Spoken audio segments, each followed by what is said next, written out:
സഹൃദയര് സണ്ണി ഡ്യൂളിനെ എന്തായാലും നിങ്ങൾ കേട്ടിട്ടുണ്ട്, അതുപോലെ ബോബി ഡ്യൂളിനെ അറിയാം. ഇവരുടെ അച്ഛനെ അത്രയ്ക്ക് എല്ലാവർക്കും അറിയണമെന്നില്ല, പക്ഷെ എങ്കിലും പുള്ളിയെ കുറച്ച് പേർക്കെങ്കിലും അറിയാമായിരിക്കും. സിനിമയിൽ ഈ രണ്ടുപേര് സ്റ്റാർ ആണല്ലോ.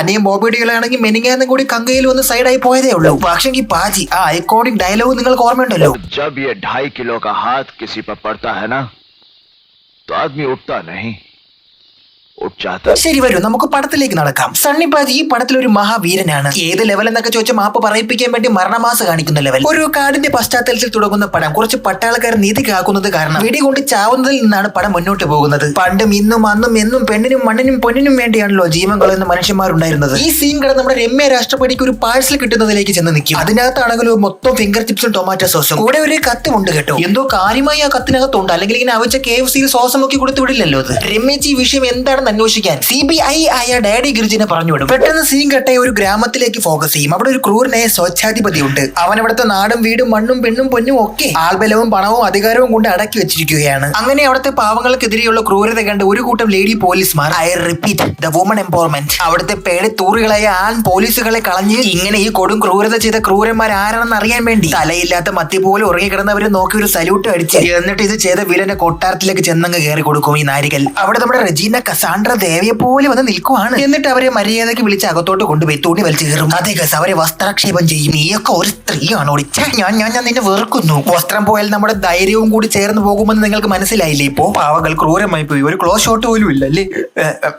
എനിവേ അടുത്ത ഷോട്ടിൽ ഒരു പാട്ടോട് കൂടി സണ്ണി പാജിയുടെ വരവ്. പുള്ളി ട്രെയിനിൽ കാണുന്ന ഒരു റാൻഡം തീർത്ഥയാത്രകയുടെ റാൻഡം കൊച്ചിനൊക്കെ കയ്യിലെടുത്ത് കളിപ്പിച്ച് സ്നേഹം കാണിക്കും. വേണേ കുളിപ്പിക്കുകയും ചെയ്തേനെ കേട്ടോ. അങ്ങനെ പാജി പോയിക്കൊണ്ടിരിക്കുവേ പെട്ടെന്ന് ട്രെയിൻ ബ്രേക്ക് ഡൗൺ ആകും. പാജി അവിടെ നിന്ന് ഇറങ്ങി നടക്കും. നടന്ന് പാജി ഒരു റാൻഡ് അമ്മച്ചിനെ കടയിൽ കയറി ലേശ ഇഡ്ഡലി കഴിച്ചോണ്ടിരിക്കും. അപ്പോഴുണ്ടാ ദേണ്ട വരുന്നടാ കുറച്ച് അബ്നോർമൽ മനുഷ്യർ. തക്ക സമയത്ത് അവിടെ നിന്ന് പാജി ഇഡ്ഡലി കഴിച്ചോണ്ടിരുന്നോണ്ട് അതിലൊരുത്തൻ സിവിക് സെൻസ് ഇല്ലാത്തവൻ പാജിയുടെ ഇഡ്ഡലി തട്ടി താഴെയിടും. കുറച്ച് വില്ലനിസം ഒക്കെ കാണിക്കണമല്ലോ, അതുകൊണ്ട് ഇവർ നേരെ പോയി ആ പാവപ്പെട്ട സ്ത്രീയോട് കുറച്ച് അക്രമം കാണിക്കും.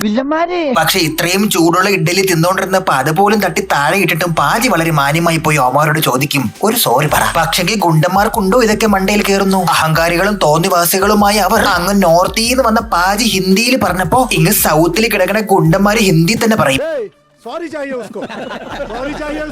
സ്വാഭാവികമായും പടം ഹിന്ദിയിലാണല്ലോ. ഉടനെ തന്നെ ദേഷ്യം വന്ന പാജി അതിൽ ഒരുത്തിനെ പാത്രത്തിനടിക്കും. എന്നിട്ട് ആ വിശ്വപ്രശസ്തമായ ഡയലോഗ് അങ്ങ് പറയും, ശേഷം മറ്റൊരുത്തിനെ സോഡാ കുപ്പിക്ക് അടിക്കും. പിന്നെ അവിടെ കൂടി നിന്ന് എല്ലാരും അമ്മിക്കലിന് അറിയും. അതും പൊരഞ്ഞിട്ട് ഓടി രക്ഷപ്പെടാൻ നോക്കി ഒരുത്തനെ ഇടിച്ച് 10 മീറ്റർ അപ്പുറത്ത് തെറിപ്പിക്കും. ഇത് എന്താ ഇത് കൈ? അത് ഹൈഡ്രോളിക് പ്രസ്സാ. ഇടി എന്നൊക്കെ പറഞ്ഞ ഹൈഡ്രോളിക് പഞ്ചാണ്. അതും പൊരഞ്ഞിട്ട് ഓടുന്നൊരു ജീപ്പിനെ കൈ കൊണ്ട് പിടിച്ചിരുത്തും പായൻ. എന്നിട്ട് മൊഴിയും. അപ്പോഴുണ്ടല്ലോ ഈ മണ്ടം പറയും, ഞാൻ ആരുടെ ആളാണെന്ന് അറിയാമോ? ഈ മൊണ്ണനെ സോറിയും പറഞ്ഞ് സോൾവ് ആക്കി അവനെ പിരിച്ചു വിടാതെ ഈ പ്രാന്തനെ നേരെ വിളിച്ചോണ്ട് പെണ്ണു കാണൽ ചടങ്ങ് നടക്കുന്നതിനിടയിൽ political king maker Kaur high? मैं ഇതും പറഞ്ഞുകൊണ്ടിരുന്നതിനിടയിൽ ഈ പ്രാന്തം വന്ന് അങ്ങേരെ ചെവിക്കല്ലടിച്ചു പൊട്ടിക്കും. എന്നിട്ട് പറയും, സോറി ബോൾ.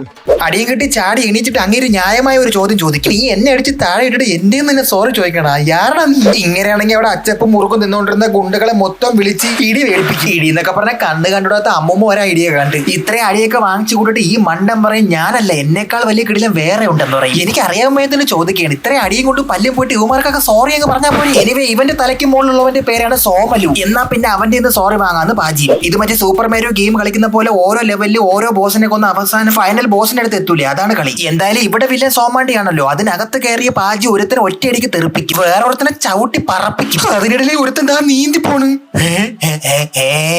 ഇവ ഇതെന്ത് ഓപ്പോസിറ്റ് സൈഡിലൂടെ നീന്തി പോണ? എന്നിട്ട് പിടക്കണ സ്റ്റാമ്പ് എടുത്ത് എല്ലാത്തിനും നെറ്റിൽ ഒപ്പുവെക്കും. വേറൊരുത്തനെ രാജ്യ പതാക എടുത്തെന്ന് പറഞ്ഞ് കൈയൊക്കെ ഞെരിച്ച് പൊട്ടിക്കും. എന്നിട്ട് എടുത്ത് വലിച്ച് തറയിലടിക്കും. ശേഷം ഒരു പ്രത്യേകതരം ഫാൻ എടുത്ത്, അല്ല അതെന്ത് ടെക്നോളജിയാണ്? ഫാൻ തലതിരിഞ്ഞിരിക്കണ. ഇതിപ്പോ കാറ്റ് മുകളിലോട്ടല്ലേ പറക്കണ.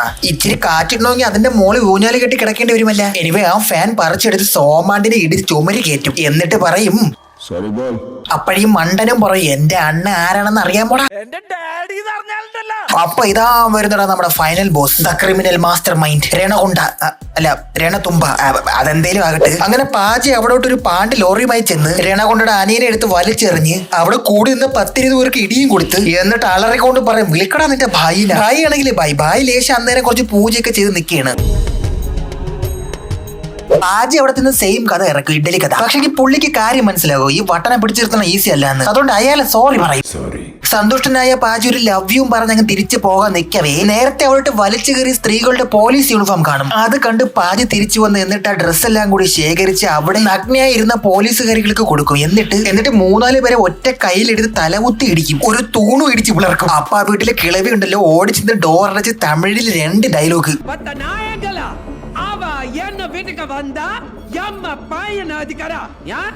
എന്തരണ്ടി യോ വേണ്ട മച്ചി, ഹിന്ദി മതിയേ ഹിന്ദി മതിയേ. ഇത് സൗത്ത് ഇന്ത്യയിലാണ് നടക്കണെന്ന് നമുക്ക് മനസ്സിലായി. അപ്പൊ പാജി അടിക്കാൻ കുറെ പേര് ഓടിച്ചില്ല. പാജി അവിടെ നിന്ന് തടിയൊക്കെ പേപ്പർ വലിച്ചു കയറുന്ന പോലെ വലിച്ചു കയറി. ഇത് എന്താ ഇത് സൂപ്പർ സർവം പോലെ അടിച്ചിട്ടാ വന്നേക്കണ. ഒരുത്തനെ പാജി ഇടിച്ച് കുതിപ്പിക്കും, മറ്റൊരുത്തനെ ഇടിച്ച് വളയ്ക്കും. എന്നിട്ട് 2 സിംഹത്തിന്റെ സിമ്പലിന്റെ ഇടയിൽ കയറി നിന്ന് സ്ലോ മോഷനിൽ നടക്കും. ഏതാണ്ട് 1/2 ടൺ ഭാരമുള്ള ആ വസ്തു നിരക്കി എറിഞ്ഞ് 7-8 പേര് തെറുപ്പും. അപ്പൊ നമ്മുടെ രണകുണ്ട ഒരു ഷോട്ട് ഗൺ എടുത്തു വരും. പാജി തന്റെ അന്തർദാളത്തിൽ ഒളിപ്പിച്ച് വെച്ചിരുന്ന തോക്കും എടുത്ത് ഒരു സ്റ്റാൻഡ് ഓഫ്. പക്ഷെ റെജീന കസാൻഡ്ര സമ്പൽ സമൃദ്ധമായി ഇടപെട്ട് പ്രശ്നം അവധിക്ക് വെക്കും. പാജി അവിടുത്തെ പെൺ പോലീസുകളെ ഇങ്ങോട്ട് അങ്ങ് പോകും. പക്ഷെ അങ്ങനെ പെട്ടെന്നൊന്നും പാജിക്ക് പോകാൻ പറ്റൂല. പാജിനെ പിള്ളേരെ ഒരു കൂട്ടം ഗുണ്ടകൾ ചേസ് ചെയ്ത് കൊല്ലാൻ നോക്കും. പക്ഷെ പാജി വണ്ടിയിൽ നിന്ന് എടുത്ത് ചാടി മറിഞ്ഞു വീണ് ഉരുണ്ട് അവിടെ കിടന്ന തടിയെടുത്ത് ബൈക്ക് വന്നവരെ ഒക്കെ അടിച്ച് വീഴ്ത്തും. എന്നിട്ട് ഓടി ചാടി വന്ന് വീട്ടു വണ്ടിയിൽ കയറും. പക്ഷെ ഈ സംഘർഷത്തിൽ ഒരു പോലീസുകാരി മരിക്കും. സുഹൃത്തുക്കളെ, നിങ്ങൾ ഈ പാട്ട് കേൾക്കണം. അപ്പോഴേക്കും ഞാൻ ഇവിടെ എന്താണ് നടക്കുന്നതെന്ന് പറഞ്ഞു തരാം. അതായത് ഈ രണകുണ്ട എന്തിനാണ് ഈ നാട് മൊത്തം കൈവശം വെച്ചേക്കുന്നത്? അവിടുത്തെ ആൾക്കാരെയൊക്കെ നശിപ്പിച്ച് അവിടുത്തെ ആൾക്കാരെയൊക്കെ അടിച്ചോടിച്ച് അവിടെ മുഴുവൻ നാശകോശമാക്കിയത് എന്തിനെന്നറിയാമോ? ആ സ്ഥലത്ത് തോറിയം എന്ന റേഡിയോ ആക്റ്റീവ് മെറ്റീരിയൽ ഉണ്ട്. ന്യൂക്ലിയർ ബോംബ് ഉണ്ടാക്കാൻ അത് ഉപയോഗിക്കാം. അത് അവിടെ നിന്ന് കുഴിച്ചെടുക്കാൻ ഫോറിൻ ശക്തികൾ ഇന്ത്യയിലെ മിനിസ്റ്റർ ഉപയോഗിച്ച് രണതുങ്കയെ കൊണ്ട് ഇതെല്ലാം ചെയ്യിപ്പിക്കുന്നതാണ്. ആ നാട്ടുവാസികളിൽ നിന്ന് ബലം പ്രയോഗിച്ച് അവരുടെ ഭൂമി മുഴുവൻ ഇവർ കൈക്കലാക്കാനാണ് ശ്രമിക്കുന്നത്. സോ അപ്പൊ ഇതാണ് അവിടെ നടക്കുന്ന അന്താരാഷ്ട്ര പ്രശ്നം. ഈ പ്രശ്നം പറയാൻ വേണ്ടിയാണ് ആദ്യം പാഴ്സലായി രാഷ്ട്രപതിക്ക് കുറച്ച് ഫിംഗർ ചിപ്സ് എത്തൂലേ, അത് ഇവിടെ നിന്ന് ഇവർ അയച്ചതാണ്. ഈ വിവരങ്ങളൊക്കെ അറിഞ്ഞ പാജി ഒരു കംപ്ലൈന്റ് ബോധിപ്പിക്കാനുണ്ടെന്ന് പറഞ്ഞ് തൊട്ടടുത്തുള്ള പോലീസ് സ്റ്റേഷനിൽ ചെല്ലും. പാജി അവിടെ ചെന്ന് ഇഡലി കഥ പറയും. പോലീസുകാരെല്ലാം കൂടി വട്ടനാണെന്ന് പറഞ്ഞ് പിടിച്ച് അങ്ങനെക്കിടും. എന്നിട്ട് പാജി എന്തിനാണ് ഇവിടെ വന്നതെന്ന് വിവരങ്ങൾ അറിഞ്ഞ പോലീസുകാർ സോമാണ്ടി വിളിച്ച് കാര്യം പറയും. അവൻ വന്ന് അവന്റെ കലിപ്പ് അങ്ങ് തീർക്കും. അപ്പോഴാണ് അത് സംഭവിക്കുന്നത്. ഗൈസ്, ഇനി ആരാണ് നമ്മുടെ ഈ പാജി എന്നറിയാമോ? പാജിയുടെ ഫ്ലാഷ് ബാക്ക് ജയിലിനകത്ത് കിടക്കുന്ന ഒരു കള്ളം പറയുന്നത് ഇപ്രകാരമാണ്. പാജിയെ ഒരു ജയിലിൽ കൊണ്ടുവരും. അവിടെ വെച്ച് പാജി ഒരു ഖത്തർനാക്ക് ഗ്യാങ്ങിനെ ഇടിച്ച് പതപ്പിച്ച കഥ. ഒരുതരം ഒറ്റ കയ്യിലെടുത്ത് വെയിറ്റ് ലിഫ്റ്റ് വരെ ചെയ്ത് കളയും പാജി. ഈ കഥയൊക്കെ പറഞ്ഞു തീർക്കാൻ വേണ്ടി ഉറങ്ങിയിരുന്ന പാജി കഥ തീർന്നതും ചാടി എണീറ്റ് കഴുത്തിൽ കിടന്ന ചെയിൻ വലിച്ച് 2 പേരെ കാലിൽ ചുറ്റി ഹെലികോപ്റ്റർ പോലെ കറക്കും. എന്താണത് സൂപ്പർമാരെ മുണ്ടുവെക്കി ഓടില്ല ഇത് കണ്ടു കഴിഞ്ഞാൽ. പാജി എല്ലാരും ഇടിച്ച് പറത്തും എന്ന് പറഞ്ഞാൽ ചുമ്മാ പറഞ്ഞാൽ ഇടിച്ച് പറത്തും. ലിറ്ററലി ബാസ്കറ്റ് ബോൾ കുതിപ്പിക്കണമെങ്കിൽ കുതിപ്പിക്കും. ഇതെല്ലാം കണ്ട് ഓടി വന്ന് ഇവൻ മരക്കം വെച്ചുണ്ടാക്കിയ തോക്ക് വെച്ച് പാജിയുടെ ഒരു കയ്യിൽ അടിച്ച് തോക്ക് ഒടിക്കും. എന്നിട്ട് പാജി ഒരു കയ്യിൽ 2 പേരെ എടുത്ത് ചോക്സ്ലാം അടിക്കും. ഇതിനിടയിൽ പറന്നു വരുന്ന ഒരു വെടിയുണ്ടായ പാജി ഒഴിഞ്ഞു മാറിക്കളയും. എന്ത്? ആ വെടിയുണ്ട് എന്റെ നേർക്കല്ലേ വരുന്നത്? മാറിക്കളയാം. എന്നിട്ട് പെൺപിള്ളേരെ കൊണ്ട് എല്ലാ വില്ലന്മാരെയും ഷോട്ട് ഗൺ തല്ലി പൊട്ടിക്കും. ശേഷം നിർത്താതെ ഒരു 10 സെക്കൻഡ് എല്ലാരും നിരത്തി വെട്ടും പാജി. ഒടുക്കം കൊന്ന് കെട്ടി തൂക്കും, പന്നിറച്ചി തൂക്കിയിടും പോലെ. അത് കഴിഞ്ഞ് അവിടേക്ക് രണത്തുണ്ടം വരും. എന്നിട്ട് ഈ മനം നോവുന്ന കാഴ്ച കണ്ട് നിൽക്കുമ്പോൾ ആ സത്യം നമ്മൾ മനസ്സിലാക്കും. പാജിയിലെ പാജി ശരിക്കും ആരാണെന്ന് അറിയാമോ? ബോംബ് എറിയുന്ന തീവ്രവാദികൾക്ക് നേരെ തോക്കും പിടിച്ച് ചെന്ന് കയറി കൊടുക്കുന്നവൻ. ഒരു കൂട്ടം തീവ്രവാദികൾക്ക് മുന്നിൽ വായും തുറന്ന് ചെന്ന് കയറി കൊടുക്കുന്നവൻ. ഓടുന്ന ടാങ്കിന്റെ ഉച്ചിയിൽ കയറി നിന്ന് വെടിവെക്കുന്ന മഹാപോഴൻ. എല്ലാരും ഒളിച്ചിരുന്ന് ആരും കാണാതെ തല കുനിച്ചിരുന്ന് വെടിവെക്കുമ്പോൾ കീര് തല പൊക്കണ പോലെ നേരെ തലപൊക്കി വെടി ഉതിർക്കുന്ന മഹാമണ്ടൻ. അതെ guys, Paaji is brigadier Baldev Singh.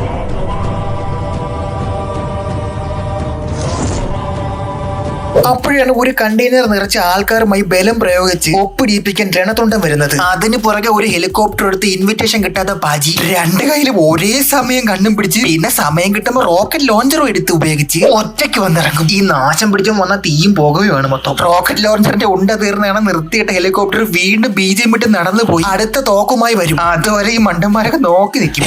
ഇതെന്ത് സ്റ്റാപ്ലർ അടിച്ച് വെച്ചേക്കണ ഉമാരെ, കബാബ് കോർത്ത് വെച്ചേക്കണ പോലെ ഉണ്ടല്ലോ. അതും പോരാഞ്ഞിട്ട് പാജി ചൂണ്ട എറിയുമ്പോ അസംബ്ലി നിക്കണ പോലെ നിരയായിട്ട് നിന്ന് കൊടുക്കണം എല്ലാരും. പാജിക്ക് പ്രായാധിക്യം കാരണമേ ഒന്ന് എടുത്ത് ചാടാനൊന്നും വയ്യ, ഓടാനും വയ്യ. അതുകൊണ്ട് എല്ലാരും ഇങ്ങനെ നിരന്നൊക്കെ നിന്ന് കൊടുക്കണം, നല്ല രസമൊക്കെ ഉള്ളൂ. ഒടുക്ക എന്നിട്ട് വില്ലനും നായകനും തമ്മിലുള്ള ഓൺ ഫൈറ്റ് ഉണ്ട്, കണ്ടു നോക്കിയാണ്. ഇത്രയും സ്ലോ മോഷനിലൊക്കെ ഇടിച്ചു കഴിഞ്ഞാൽ പടം കഴിയുമ്പോൾ 3-4 ദിവസം എടുക്കൂലേ പാജി. സ്ലോ മോഷൻ ചെയ്യാൻ പറ്റുമെന്ന് എഡിറ്റർ പറഞ്ഞപ്പോ അതങ്ങ് വാരി വിതറിയല്ലേ. ഒടുക്കം പാജി വില്ലനെ ഏറൽ നിർത്തി ഇടിയോട്ടി. അവസാനം ഇമ്മാതിരി ഇടിയൊക്കെ കൊണ്ട് മാനം കെട്ട് ദേഷ്യം വന്ന് സൂയിസൈഡ് ചെയ്യാൻ വേണ്ടി സൈനൈഡ് കഴിക്കാൻ നോക്കുന്ന വില്ലനെ അതിനും താമസിക്കാതെ കെട്ടിത്തൂക്കി കൊല്ലും നാട്ടുകാരെല്ലാം ചേർന്ന്. ഭാര്യ റജീന കസാൻഡ്ര സ്വയം നിറയൊഴിച്ച് ചാകും. എന്നിട്ട് എല്ലാവരോടും ടാറ്റ പറഞ്ഞ് വന്ന ഹെലികോപ്റ്ററിൽ തന്നെ കയറിപ്പോകും പാജി. അവസാനം പഞ്ചാബികളുടെ ഒരു പാട്ട് ഉണ്ട് കേട്ടോ, പക്ഷെ ആ പാട്ട് കൊള്ളാമേ. എന്തായാലും പടം തീർന്നിരിക്കുന്നു. അപ്പൊ ശരി, ഇന്നത്തേക്ക് ഇരുമ്പ് നമ്മൾ ഇനിയും കാണും. Thanks. Love you.